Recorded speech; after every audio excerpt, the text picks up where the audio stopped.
नमस्कार. आज गुरुपौर्णिमा. ज्ञानाला वंदन करण्याचा, कृतज्ञतेनं नतमस्तक होण्याचा आणि स्वतःला अधिक चांगला माणूस बनवण्याचा आजचा दिवस. गुरु म्हणजे फक्त शिकवणारी व्यक्ती नाही. गुरु म्हणजे आपल्या आयुष्यातील अंधार दूर करून योग्य दृष्टी देणारा प्रकाश. तो आपल्याला फक्त माहिती देत नाही, तो विवेक देतो. तो फक्त मार्ग दाखवत नाही, तो योग्य मार्ग निवडण्याची बुद्धी देतो आणि विवेकाने घेतलेले निर्णयच आयुष्याची खरी समृद्धी घडवतात.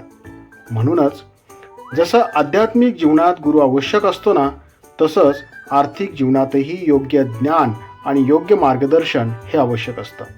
कारण आर्थिक स्वातंत्र्याचा प्रवास हा पैशातून सुरू होत नाही, तर तो योग्य विचारांपासून सुरू होतो. आज गुरुपौर्णिमेच्या पवित्र दिवशी आपल्या जीवनात प्रकाश देणाऱ्या प्रत्येक गुरुजनांना मनपूर्वक वंदन करूया आणि विठुरायाच्या चरणी प्रार्थना करूयात की हे गुरुराया, आम्हाला योग्य ज्ञान दे, योग्य विचार दे, योग्य निर्णय घेण्याची बुद्धी दे आणि त्या निर्णयांवर सातत्यानं चालण्याची शक्ती दे. गुरुपौर्णिमेच्या सर्वांना मनपूर्वक शुभेच्छा. कारण वारी पंढरीकडे नेते आणि आर्थिक शिस्त ही समृद्धीकडे नेते. रामकृष्ण हरी.